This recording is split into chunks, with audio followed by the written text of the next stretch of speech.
All right, so this is the radiation physics segment of the introductory course to space sciences. So we also offered the space sciences last semester. So some of you may have taken that. Who has already taken radiation physics and who hasn't? Jonathan, you've taken it? Yeah, I believe it's just Kelly and I that have. And Kelly, okay. And I've taken it, yeah. And Canary and Jared, you haven't. No, I haven't taken radiation physics. Okay. How much do you know about radiation? So you have taken certainly the topics in modern physics or something equivalent, right? All right. Yes. Well, okay. So so some of this then is going to be really review, and for some of you it's going to be new. And so I hope I managed to strike the right level where it's at least a little bit relevant for everybody, without leaving anybody behind either. So what I want to talk about is a little bit of what types of radiation there are, obviously.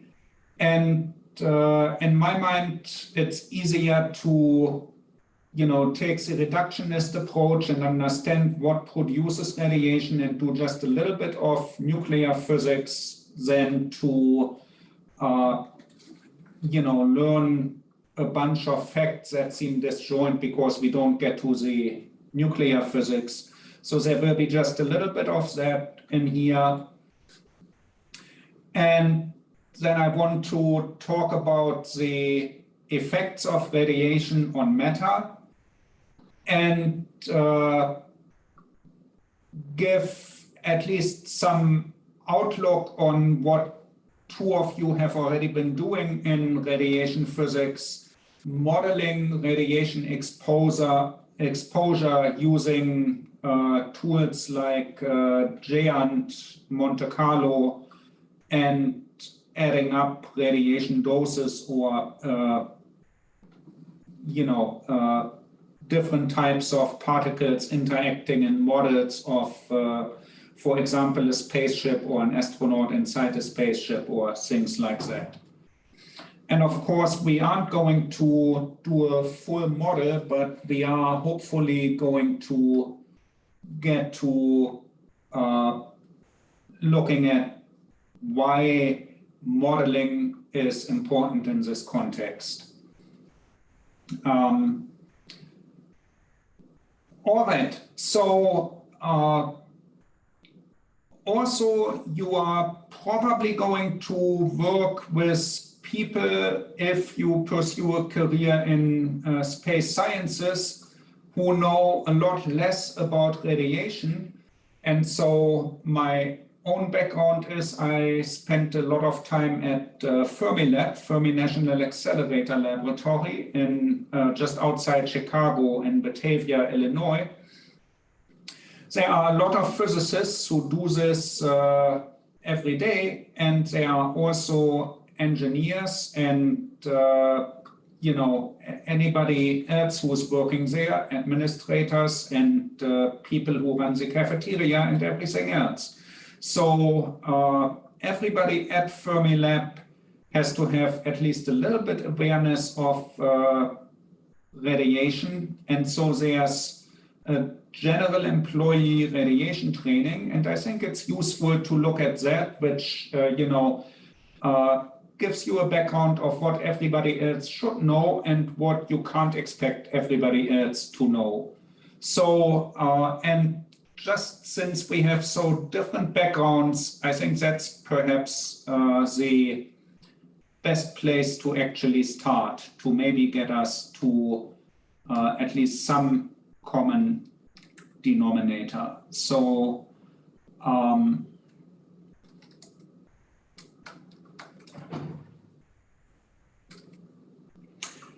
Oh, I actually don't have the ability to post into Blackboard. I'm not an instructor on the Blackboard course. Could each of you type your preferred email address for receiving large files into the chat so that I have that available later?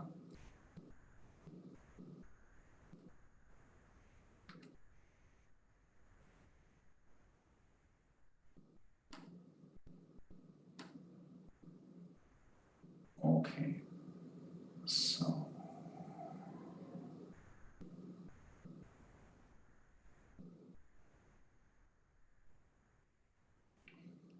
Isn't actually what on. Let me find the right.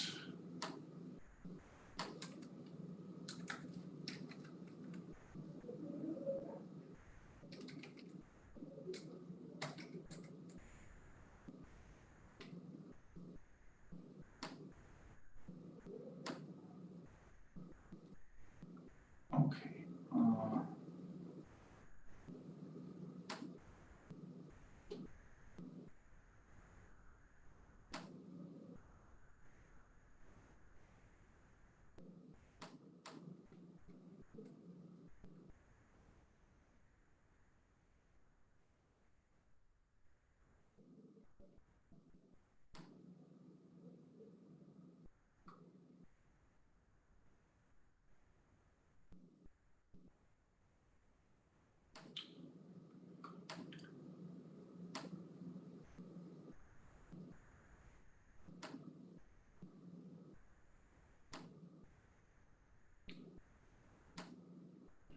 Okay, so how much does your general colleague know about radiation?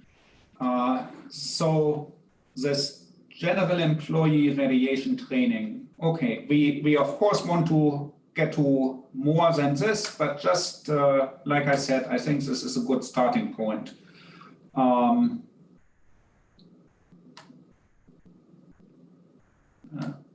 Okay.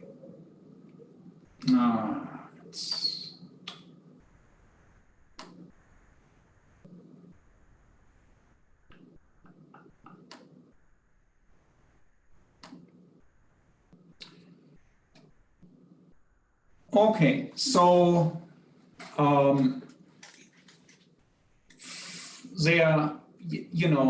large organizations have radiological control programs, and so everybody needs to know not just about radiation, but also about the bureaucracy surrounding it and how do you report incidents, what terminology should everybody know, hazards, risks, responsibilities as well, employee responsibilities. And so there's natural background radiation, and there are man-made sources of radiation, and there's radiation control, which of course the goal of taking the radiation physics course is to be able to not just follow but implement radiation control measures. And everybody really ought to know the difference between non-ionizing and ionizing radiation. And I'm sure that two of you talked about that a lot in the last semester and then focused on ionizing radiation heavily. So there's biological effects from ionizing radiation, and that's of course why radiation is such an important topic. And there's limits, exposure limits for non-radiological workers. And so I think going through some of those numbers, what some of those limits are, is also interesting. So when you evaluate a dose rate with some Monte Carlo model later on, you can compare to what the background radiation is and what limits are. How do you control exposure? That's the as low as reasonably achievable idea. You can't just say zero, it won't happen, but as low as reasonably achievable. That's the idea. There are methods used to control radioactive materials and then again responsibilities for general employees and what to do in case of an emergency. So sources of radiation, natural background radiation, man-made radiation, and at Fermilab specifically, there are sources. The US average is about 360 millirem per year. So there's a unit that you may or may not be familiar with. We'll talk about what a rem is and what a rad is and about commonly used units for radiation versus the SI units that are common in Europe but not common in North America even now. Anyway, so let's just file this away for a moment. 360 of whatever these things are, millirems per year. Okay, and that's due to cosmic radiation. It's due to internal sources of radiation when you breathe in radon in your basement or eat a banana with the potassium in it. Radon and rocks and soil are terrestrial sources of radiation. Medical X-rays and so on are not part of the background radiation, but are other sources of radiation. So 360, that's about the average in the US. There are places in the around the globe where this is significantly higher. There's a place in northern India where there's a lot of thorium in the ground and the natural background radiation is significantly larger than this 360 millirem per year. Several other places around the globe. So man-made background radiation, medical, diagnostic X-ray, but also nuclear medicine treatment for certain kind of cancers may involve intentional exposure to radiation that hopefully kills the tumor but not you. Consumer products, smoke detectors have small radiation sources, other applications, and there is fallout from weapons testing. So that's particularly around the sites where weapons have been tested, be it the sites in New Mexico for the first nuclear bomb tests, or some of the small atolls in the Pacific islands where French weapons have been tested, but also US weapons programs and others. And so on, but also globally, some of that radiation just spread across the globe. So right now there are particle physics experiments that want very low background, so they use material, they use the steel from ships that have been sunk and have been underground for a long time, so they haven't been exposed to cosmic ray radiation, so they haven't been activated by cosmic rays. That steel has been, under shielding of water for a long time, and so that's a precious commodity for certain particle physics experiments. There's a lot of man-made and natural radiation in the atmosphere. At Fermilab specifically, there can be large dose rates from accidental exposure to operating particle beams. There are low-level sources from activated materials that are stored on site, like the accelerator magnets. Magnets just producing magnetic fields, that's not what we are talking about here, but the beamline magnets that have the particle beams transported in them those beams are really hopefully not hitting the magnet walls a whole lot because we want to use them further down somewhere. But every once in a while, some of the beam particles hit the walls of those magnets and activate them. And so there are those radioactive magnets and other activated materials, shielding blocks, and so on. All right, so some of this, of course, isn't an issue elsewhere, but it's a good lesson. These are the same kind of issues you are going to encounter when you want to shield astronauts on the journey to Mars, for example. You can encapsulate the spaceship in a lot of material, and that may shield the external radiation, or at least some of it. But then the high energy components of that radiation may also activate your shielding material and expose the astronaut inside to more radiation. And so you basically want to strike the right balance of providing shielding against the most harmful parts of the radiation environment you are going to encounter, but also not provide additional materials that can get activated and where, for example, especially neutrons can be knocked out and cause biological harm to your life forms you are transporting to, say, another planet in the solar system. Right? All right. So a rad is a unit for an amount of energy deposited in matter by radiation. We could use joule instead of rad, but it's for historic reasons the rad is the unit here we prefer. There are different types of radiation, and not all of them cause the same biological damage.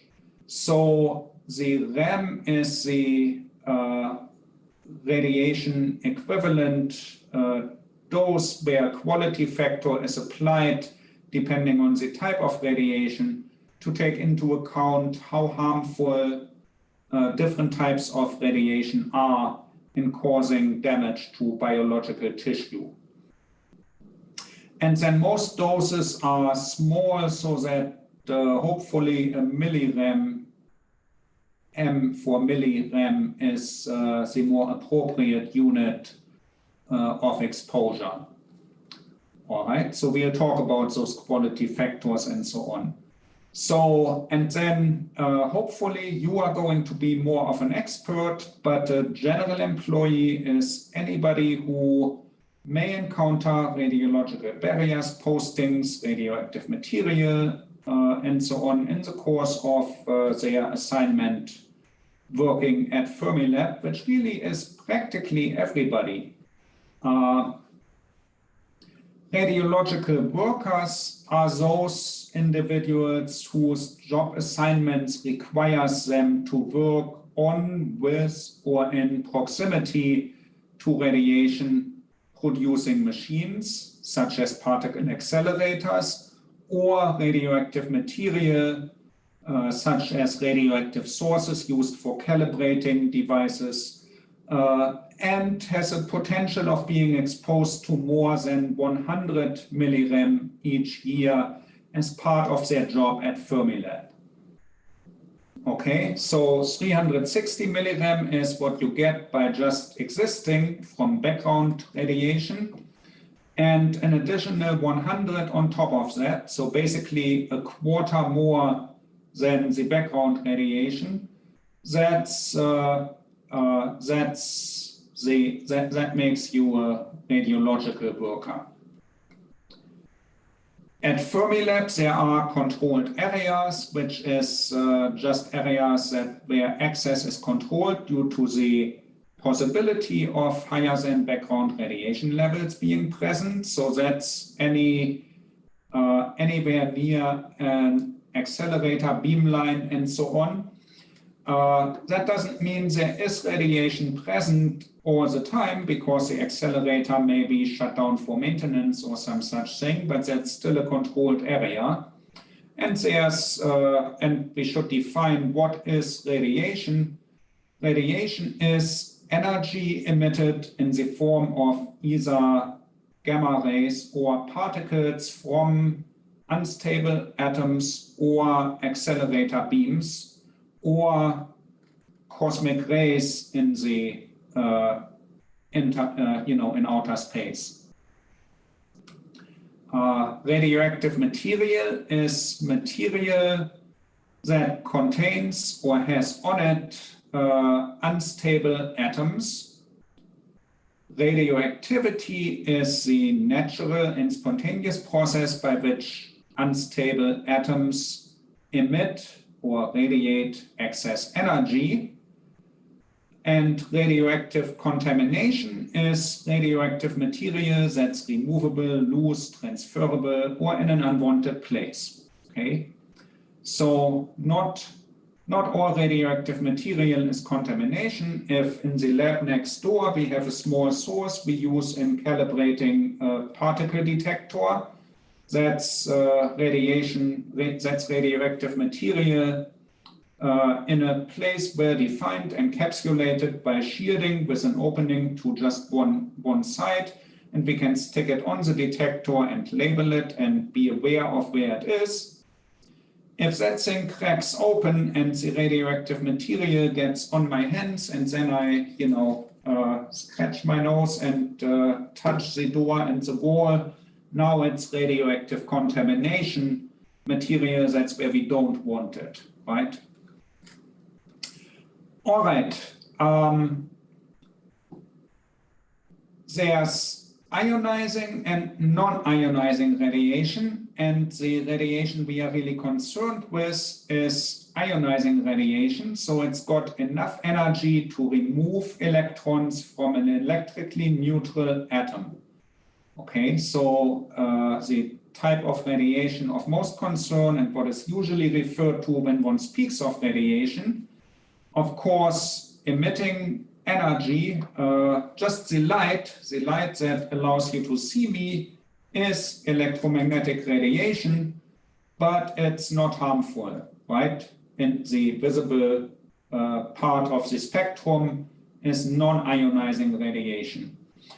If you are outside for too long in the UV radiation, that's part of the spectrum of the sun, then you may get sunburned. And so UV radiation is ionizing and can be harmful, as we all know. So what energies are we talking about here? Anybody remember what energies are non-ionizing and what energies are ionizing?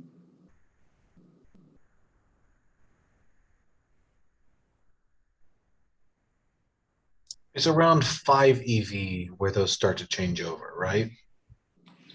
Give or take, right? I'm not really concerned about 5 or 10 or whatever. What's the ionization energy of hydrogen? Maybe you remember that one from chemistry class, right? 13.6. Right? Okay, 13.6 electron volts, right? That's if you have a proton and one electron in the Bohr model circling the proton, in the quantum mechanical model just having some probability distribution for existing near that proton. How do I get the electron away, infinitely far away from that proton? Well, it takes 13.6 electron volts, an electron volt being 1.6 times 10 to the minus 19 joules, 13.6 electron volts of energy to move it, to separate it. With other atoms, I don't need to fully ionize it, right?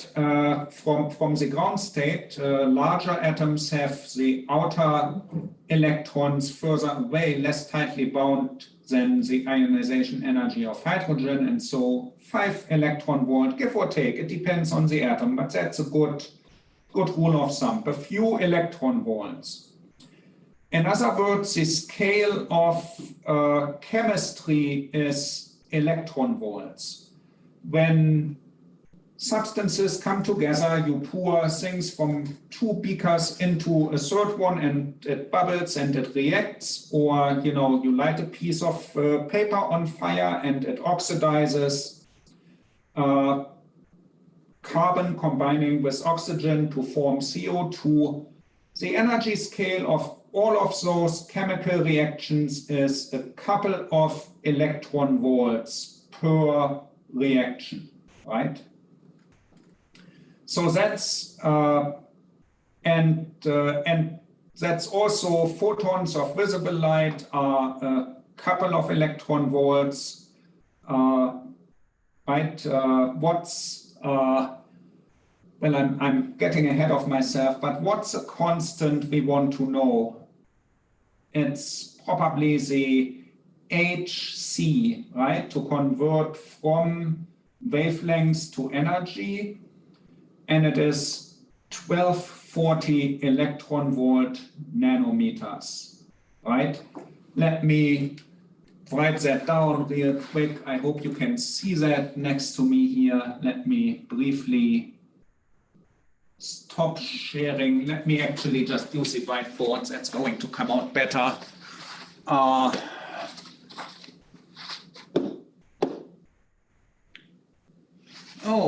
I should allow myself to share.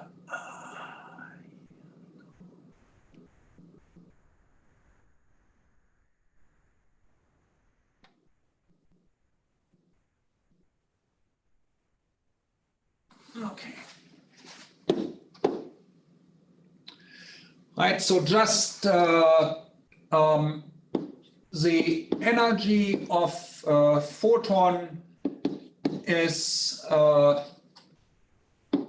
h times the frequency, right? Or h nu, depending on what symbol you use for frequency. And for visible light, we usually use wavelengths, and so it's hc over wavelengths lambda, right? The speed of a wave is wavelengths times frequency, right?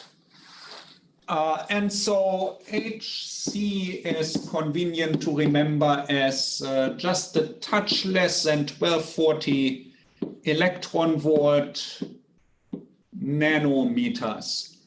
And so if I have wavelengths somewhere in the visible spectrum, let's say, actually, just to make the math easy, let me say I have wavelengths of 620 nanometers, right? That's in the visible spectrum. The visible spectrum, I remember it as 400 to 800 nanometers as visible light, which is really a little bit rounded just to make the numbers easy to remember, but it's roughly a factor of 2 from one end of the rainbow to the other, right, across the colors of the rainbow.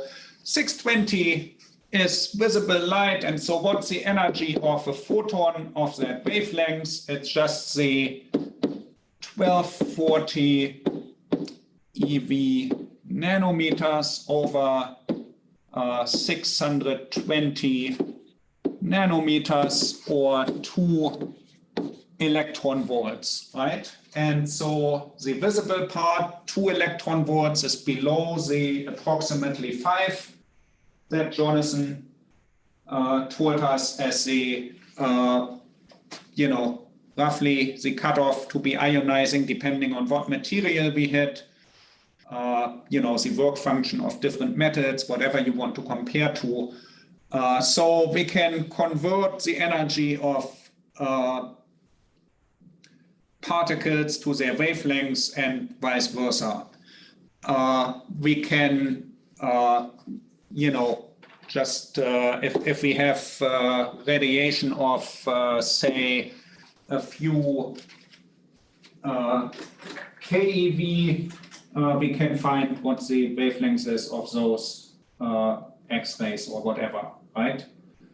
All right, so let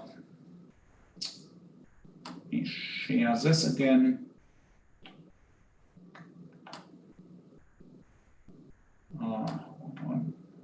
This. I can just share the desktop and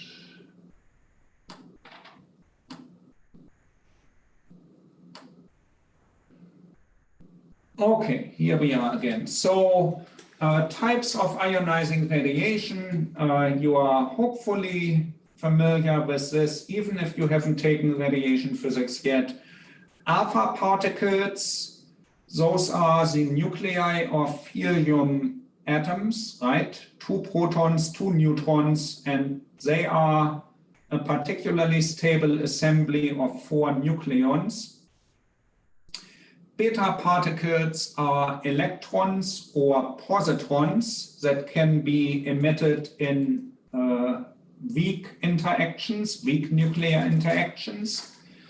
And then there's gamma rays and X-rays, which are just photons like the photons of visible light, but of a shorter wavelength, higher frequency, higher energy. And then there are neutrons, which are special because they are electrically neutral, so they can travel through shielding until they interact, and when they interact, which might be on one of the protons of all the hydrogen that is part of all the water that is part of all our bodies. So neutrons can easily interact with protons, like one billiard ball hitting another one nucleon hitting another nucleon. Both neutrons and protons are nucleons. And that transfers a lot of energy to the particle that's hit. Whereas if a neutron hits a much heavier nucleus, it will just elastically bounce off, like a ping pong ball hitting the wall, right? And so neutrons may scatter through your shielding and reach the astronaut and then do a lot of damage there. So neutrons are a particularly dangerous kind of radiation for biological tissue. All right. On the other hand, non-ionizing radiation does not have enough energy to remove an electron from an electrically neutral atom. And it's really not a major radiological concern. So it's, yes, they are capable of doing biological damage. If you ever read those stories of people trying to dry their small dog in a microwave or some such tragedy, you know that. But again, really no major concern, right? Radio waves and so on. All right. So what are the biological effects then of radiation? Ionizing radiation can impact biological systems, but it also depends on how the total dose is delivered. So at what rate the total dose is delivered. If there is, an accident where, say, you are working on the particle accelerator and somehow the interlock safety mechanism fails, and somebody turns on that accelerator, you may be blasted with an acute dose, okay? A lot of radiation in a short amount of time.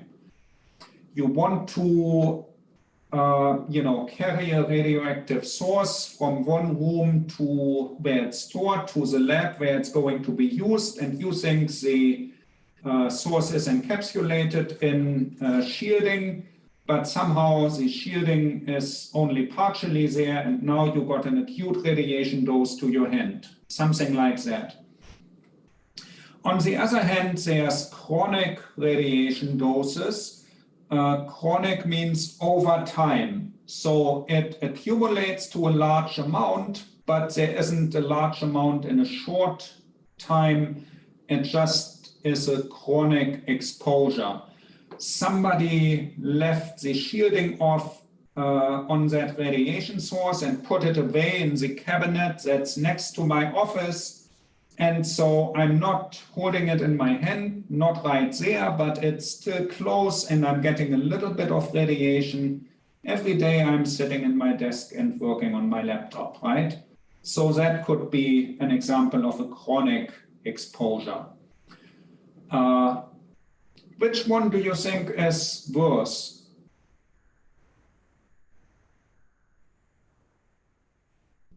Suppose it's, 100 milligram.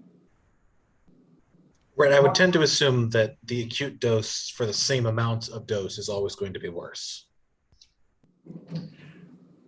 Right, in the end, you are doing the same amount of harm, but just think about it as cutting yourself by mistake. Well, 1,000 small cuts can still cut through your arm, but your body has time to heal, right? Whereas if you chop off your hand is off.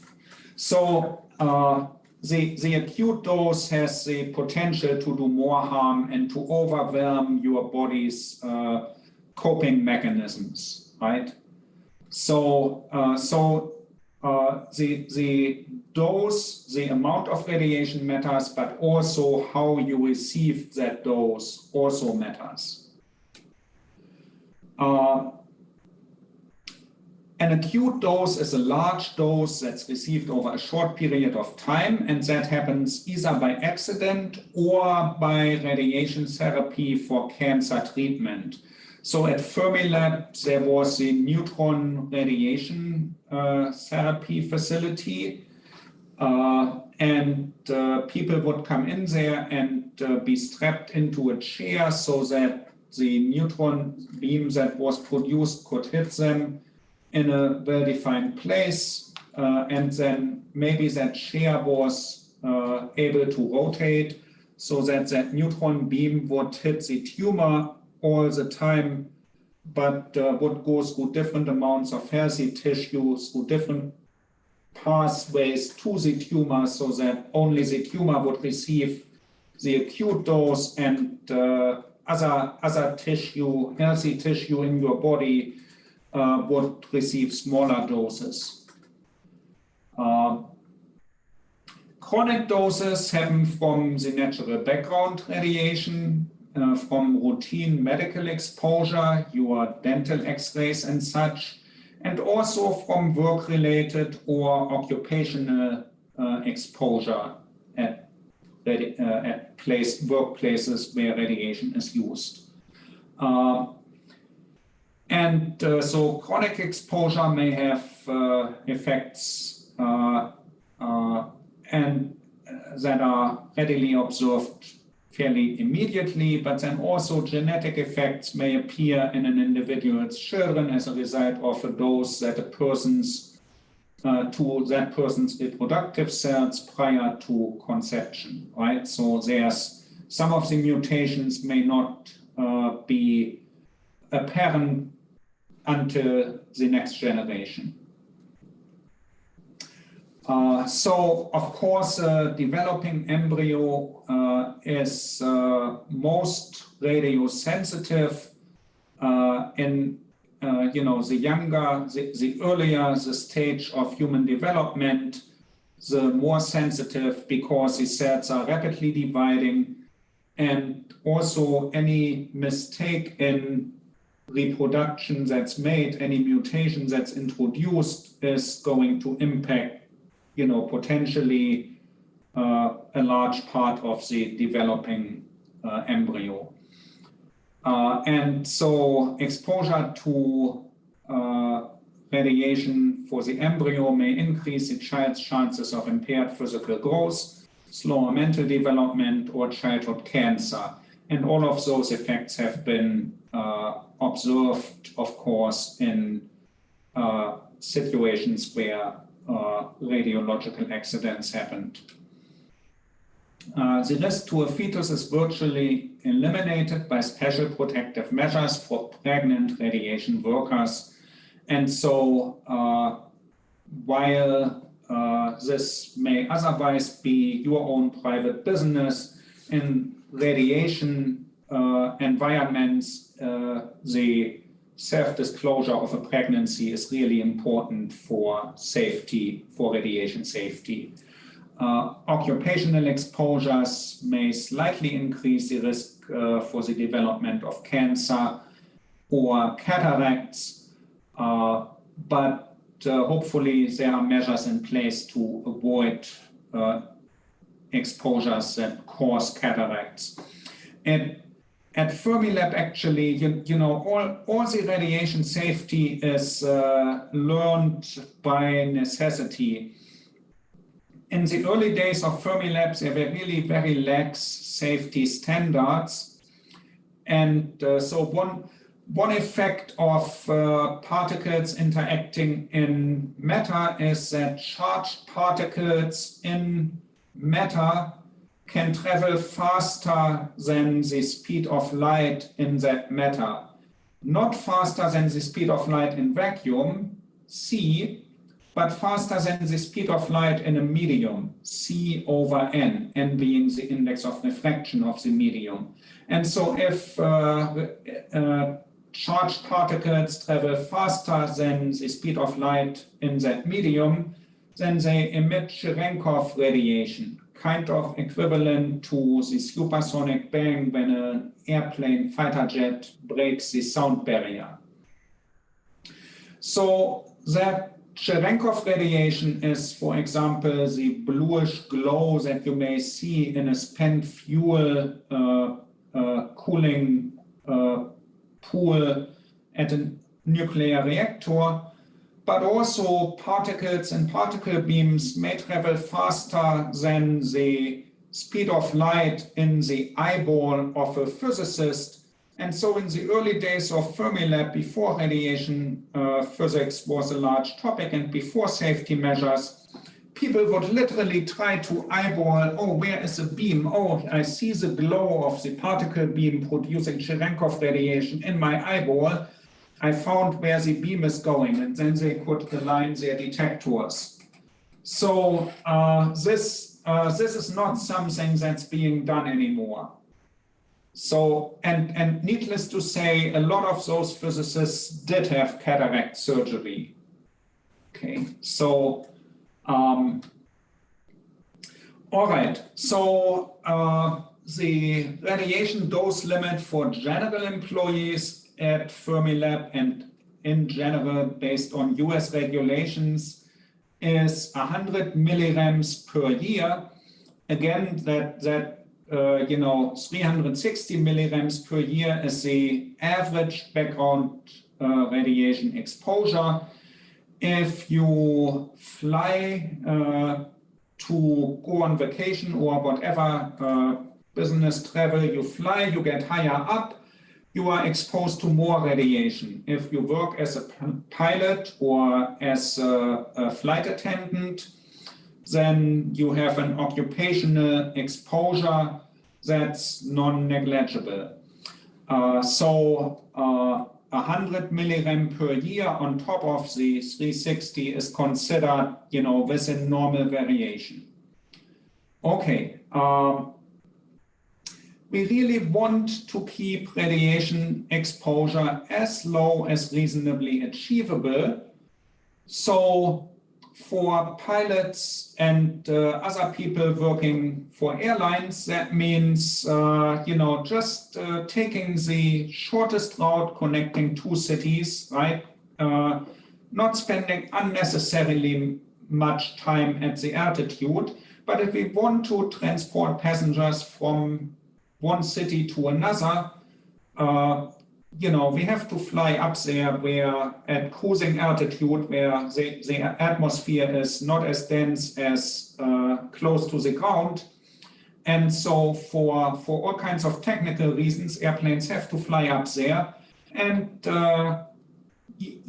it's given that we want to fly passengers from one place to another, pilots have to be up there. And we still want to, have radiation exposure as low as reasonably achievable, but we aren't putting an unreasonable standard of pilots can't be exposed to any additional radiation and all flights have to be grounded, right?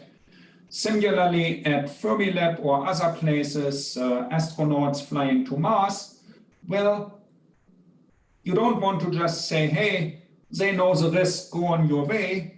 But you also don't want to say, well, they can't be exposed to 1 additional millirem. Nobody will ever go into space then, right? So as low as reasonably achievable.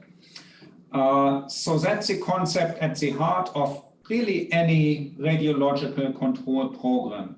You still want to do what your mission is, but you want to do it in as safe a way as is reasonably achievable.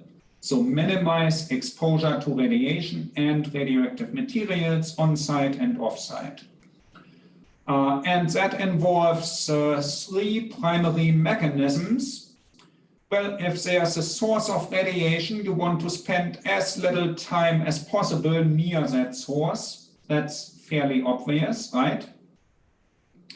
Then you want to stay as far away from the source as possible, right? Instead of holding that source in my hand, I may put it into a bag and hold that bag on the handle. Now there's at least a foot between the source and my hand, right? And so even very simple mechanisms may achieve distance. When I plan a new particle accelerator, I may not put it right next to the largest office building, right? I may just by that design, just limit exposure. And then of course, shielding. I may put lead or concrete blocks or other shielding blocks between a source of radiation and myself. So time distance shielding. Also, particle beams will not be accelerated without good reason. Right? A good reason is there's experimenters who have the experiment up and running and want to take data. And so we send them beam. But if the experiment, just broke or has a downtime, well, we don't need to leave the beam running if they aren't making use of it, right? That doesn't just lower the electricity bill, it also prevents unnecessary radiation from being created. No person will be exposed to radiation unnecessarily, well, except for by accident, right? But accidents shouldn't happen. And beam losses will be limited so that the residual dose rate inside the beamline enclosures and inside the beamline magnets will safely permit maintenance when maintenance on the beamline magnets is possible. Similarly, if you have spaceships or satellites that are sent up there and then re-enter for maintenance, well, you may actually choose your maintenance interval not just purely on how long can it stay up there before I reach a mean time between failures and I need to do maintenance. You may also bring it back down before it becomes too radioactive to safely work on it. Right? In outer space, that would be a long time because there's not that much radiation, but for some of the beamline enclosures at Fermilab, that's an important consideration. Just the not activating it so much that it's so hot that you can't work on it. All right, other radiological controls. There's all areas or materials controlled for radiological purposes are identified by one or more of the following. There are signs with the black and yellow, black on a yellow background. You know that radiation symbol, right? The 3-pronged, like a propeller blade or whatever you it looks like. And then yellow or magenta or black rope or tape or chains or other barriers that, you know, separate posted areas from accessible areas.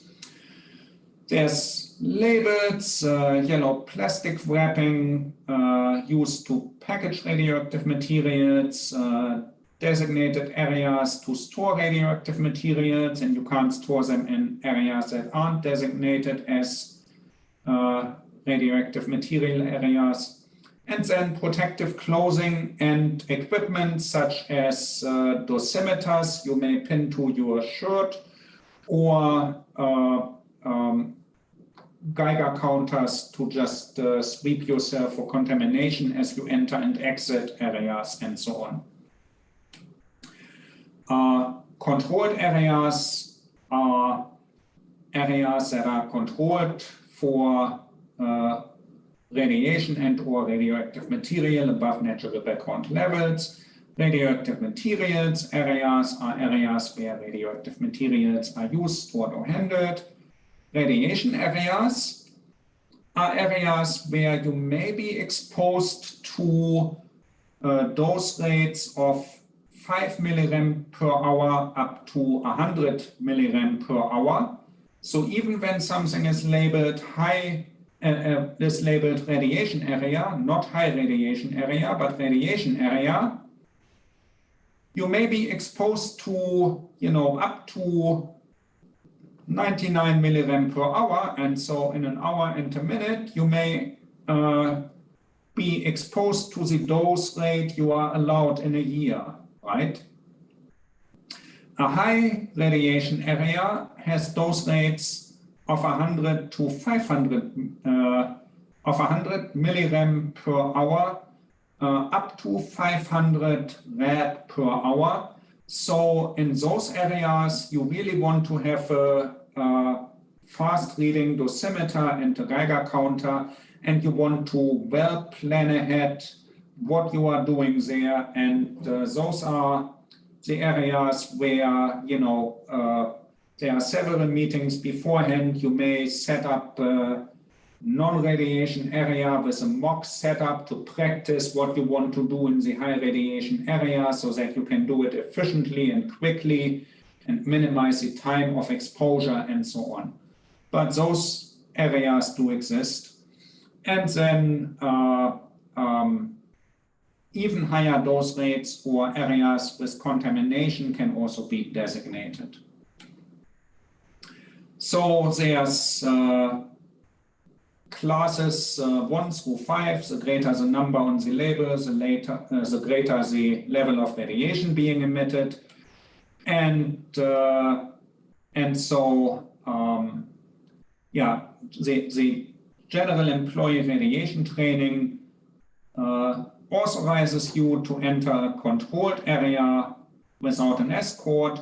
And if you have a radiation worker, somebody trained more than a general employee, then you may also enter an area posted as a radioactive materials area, provided that you do not handle any radioactive materials, and you may escort a radiation worker if they instruct you into a radiation area, but not a high radiation area.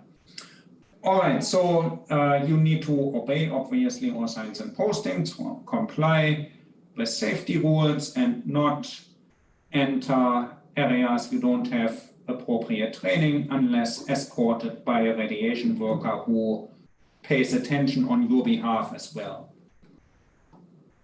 And if you are escorted, you, of course, need to follow the instructions of your escort and wear required dosimetry, and be alert for and report unusual radiological situations. So that's just, you know, actually quite a bit. If you think of your general worker who really doesn't have any training as a physicist, everybody at Fermilab pretty much needs to know this much. So they need to know how to interpret those signs, they need to know what radiation types there are and where it is and so on. everybody ultimately is responsible for themselves to keep their own radiation exposure as low as reasonably achievable. In emergency situations, everybody also needs to know how to respond to that. And so any situation involving radiation which places or may place in jeopardy human life, health, or safety, or valuable property, fires in radiation areas, leaking container in a radiation area, transportation accident involving radioactive material, and so on, right? Somebody in the Fermilab village in Lab 7 has the type of source I want. So I take my personal vehicle. I was driving to work this morning and drive over to the village and pick up this source. And on my way over to the Mason Center beamline where I want to calibrate a detector, some other driver crashes into me. Well, now I have this source with me and I just had a normal traffic accident, but what do I do with this source, right? So lots of situations that can arise. There's an emergency phone number at Fermilab. Obviously, that would be a different phone number depending on where you work, but you would need to remain on the scene and warn others and keep others from entering the hazardous area, right? That's an obviously sensible responsibility.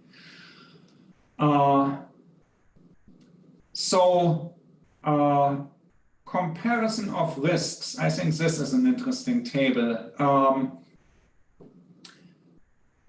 Being exposed to 100 milligrams per year, every year, on top of the 360 milligram per year you are exposed to anyway, from, say, when you are 20 years old and start working at Fermilab until you are 90 years old and then retire, well, that costs you about 10 days. I don't know how you really calculate that, but people smarter than me have come up with this. Supposedly, drinking coffee costs you 6 days of life. I drink to that. There are different studies. Anyway, industry-wide, just being employed, there are accidents, depending on your profession, it's more or less dangerous, but averaging over all the professions, you lose about 60 days for just being in any industry. Driving a motor vehicle is more dangerous than being at work, right? Traffic accidents happen, so that costs you on average 207 days of your life. Again, with large fluctuations, right? Construction work is much more dangerous than the industry average. Consuming alcohol with the average US consumption, I mean, that's a moving target, but anyway, that costs about a year of anybody's life who drinks alcohol. Being overweight is not healthy. Working as a coal miner is even worse. Smoking a pack of cigarettes a day, most people don't do that anymore, but that costs you about 2,250 days of your life. And interestingly, there are studies that show that married people live longer than unmarried people, and it affects males even worse than females. I guess that's just unmarried males have dangerous hobbies and go, jump out of airplanes with parachutes or stuff like that. And then once in a while, the parachute doesn't open. I don't know how exactly the statistics comes about. But anyway, any additional radiation exposure has a risk associated with it, but maybe that risk is acceptable, especially compared to other risks we deem as acceptable, right? But these, again, if you do these simulations and you come out with an additional dose rate, what do you evaluate that additional risk against? Here are some numbers you can compare to, right? I some of these probably change over the years and so on. But at least roughly speaking, there's some truth to this, right?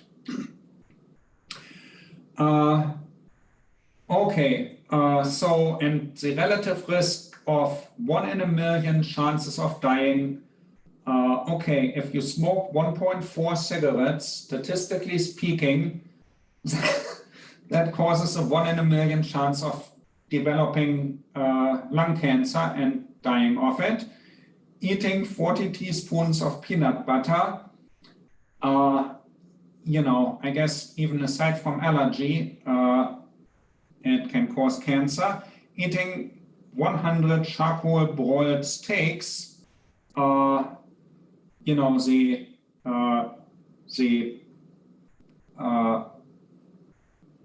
some of that the chemicals that develop that make it taste good are also cancer agents. Spending 2 days in New York City statistically causes 1 in a million chance of dying from air pollution.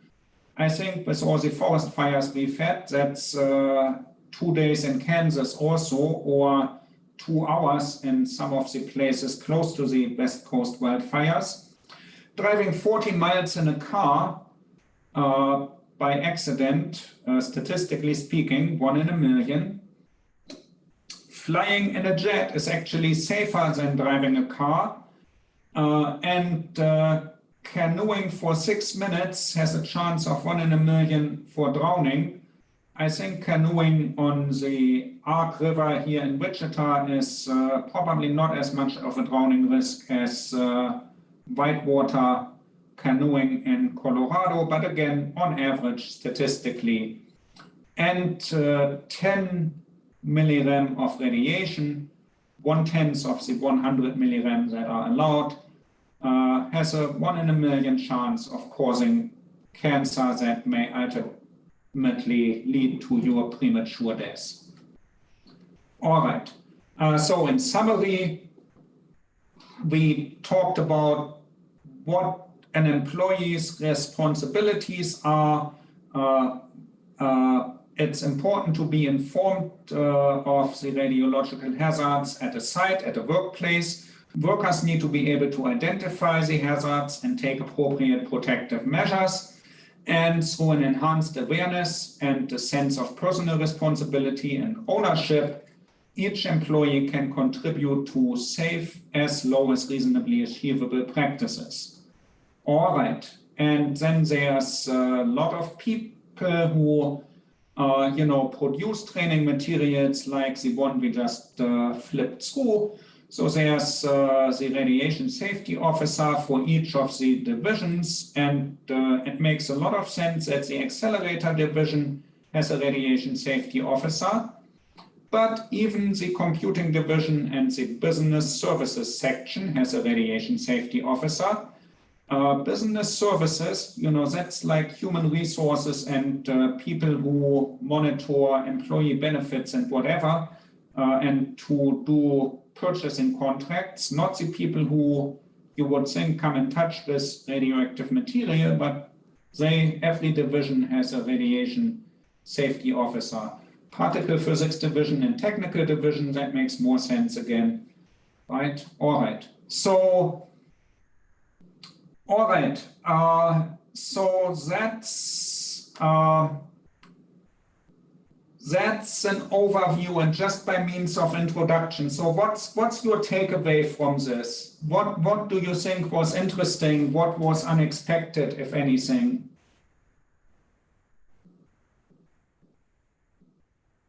I think I may have to adjust my peanut butter intake. Yeah. Yeah, even I need to adjust the coffee intake.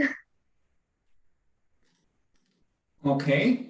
Yeah, so, but the main interesting thing which I found was the last 2 tables, and which I learned about this was that REM and dose thing, which I like the most. Okay, and we will talk about those units more, but yeah, so that was one of the reasons really I went through this, to introduce what units everybody at a radiation workplace should have heard about.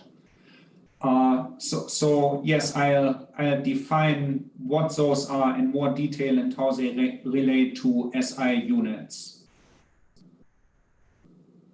All right, what else?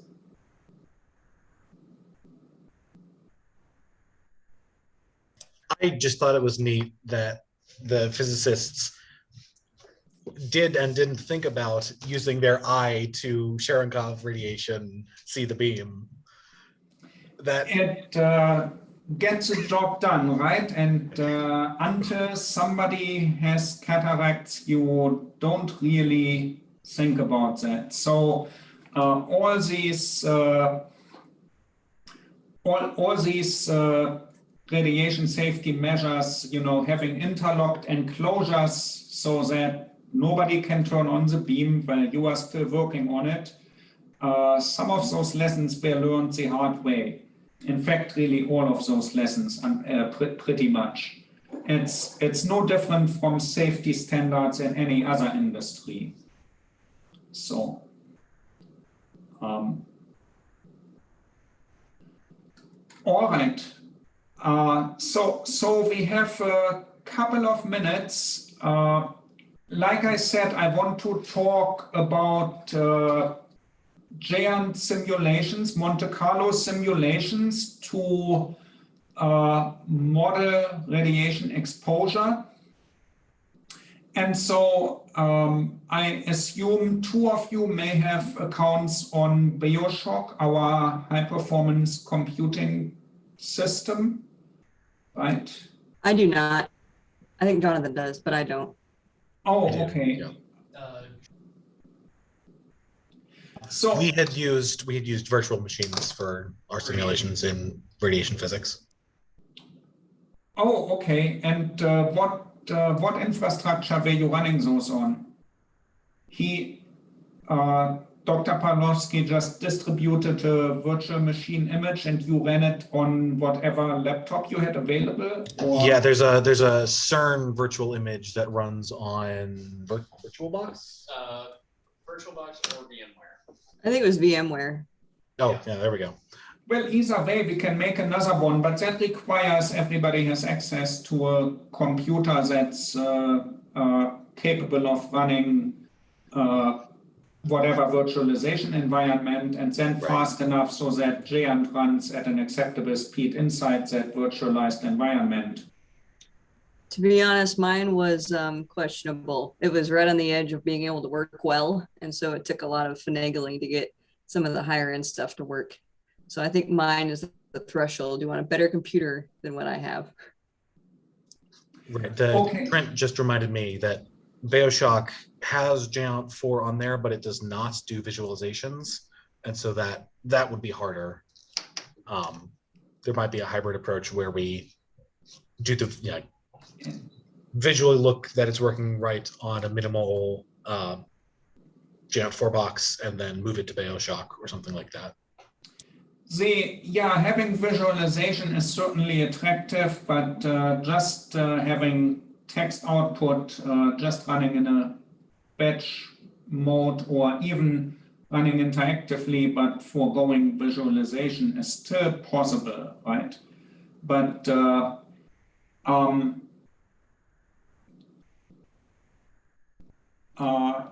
really, I haven't used it on BioShock, so we don't have any visualization available.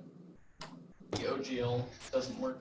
Yeah, at the very Trent knows more. At the very least, the OGL visualization doesn't work. Okay. Well, that I'm going to look into that. In the meantime, I still think it would be useful for all of you to apply for BioShock account so that you can run on BioShock. BioShock allows you to write a program and then submit it so that it runs somewhere on this high-performance computing cluster. And then you get results and it sends you an email, your results are ready, and then you look at them.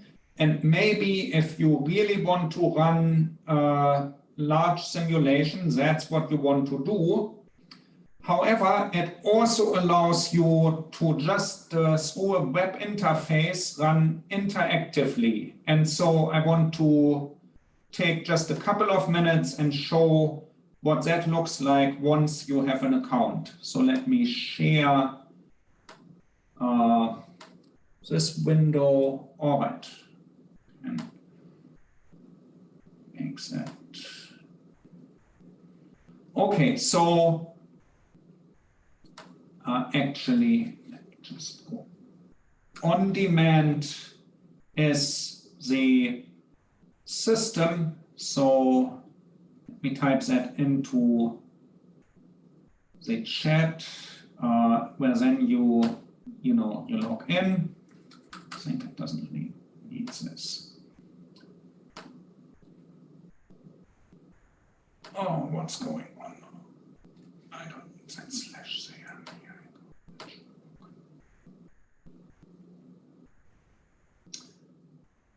Okay, so you get the message of the day. Behave yourself while using this system essentially. And you can check in on your jobs if you have submitted jobs to process in the background. But again, we don't really need to do that. I can just go to interactive apps and you have access to things like Mathematica or the MATLAB or the open source version of it, Octave, Jupyter Notebooks and R. But you can also just start a normal desktop environment. And so, okay, I want this to stay alive for, well, right now I really only need it for 1 hour. I don't want to submit a lot of jobs, so just one CPU core is enough and 1 gigabyte of memory is enough for just this 5-minute show and tell. And so I launch this. And it's starting. Oh, I have another one that was around. I can select how the virtual network connections that I use to this system. It can have higher or lower quality. Defaults are fine. So launch. And if you've ever used Linux, this is what Linux desktop may look like. You have 4 virtual desktops that all looks the same. But if I now open a terminal, it's on my first desktop. I have 4 desktops total I can look at. I can, look at file browser, or I can look at the file manager. And so if you are used to doing things in a graphical way, this may look kind of like the Windows file manager. Under Linux, really, I like to do things by typing commands, like in PowerShell on Windows. So I can do ls, and I see there's nothing. Because I'm in my desktop subdirectory, so I go 1 level up, and now I see there are different folders, and I can go into my GERT4 directory and see what's in there, and so on. Anyway, and then I can run programs from there. And so, just logging in interactively, working on a desktop, all you need is a web browser on your laptop, and then you have the power of supercomputer, a small supercomputer available to you. And so please sign up for this, make use of it for this course to hopefully follow along with the example I'm going to go through. But if not that, to also just play with everything else that's available here. I can, I can just start R there is a Python interpreter, and I can, do anything that Python allows me to do. I can program in C. I can use Mathematica, MathCAD, and so on. So it's powerful. It's available to you for this course, but also for other courses. And I really encourage you to apply for a user account. How do you do that? You go to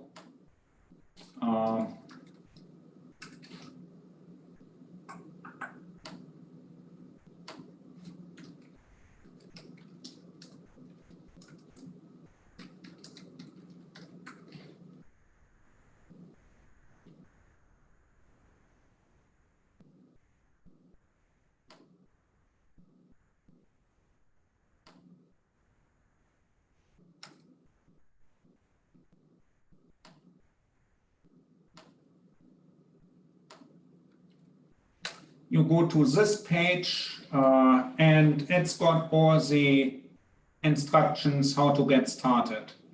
So you can put my name as why you need it as you fill out that request.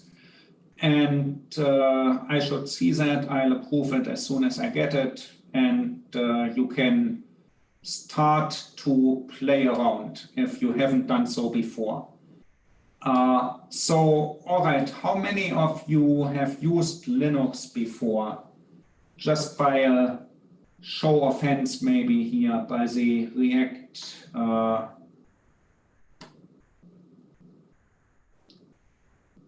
Okay, kind of, a little bit. Yeah.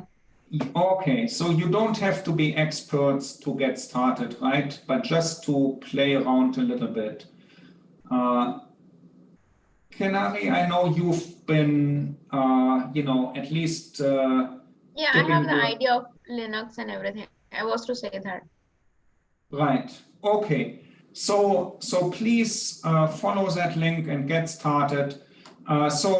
Next time I want to talk about a little bit of nuclear physics, and we'll get to what type of reactions produce those different kinds of radiation, alpha, beta, gamma, and neutrons. And we also, out of that, we'll gain some insight into what materials may make useful shielding material and what becomes activated easily when it's irradiated. And so we get some idea of how materials react to radiation as well.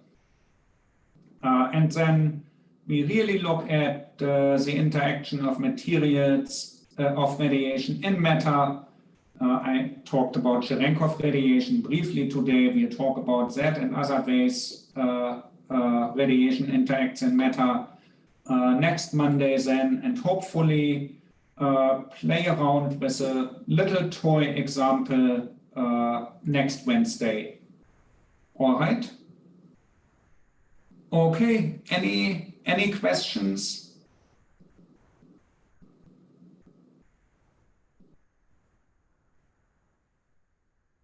All right. Then have a good evening and see you on Wednesday at 5:15. All right. See you Thank you then. very much. Bye.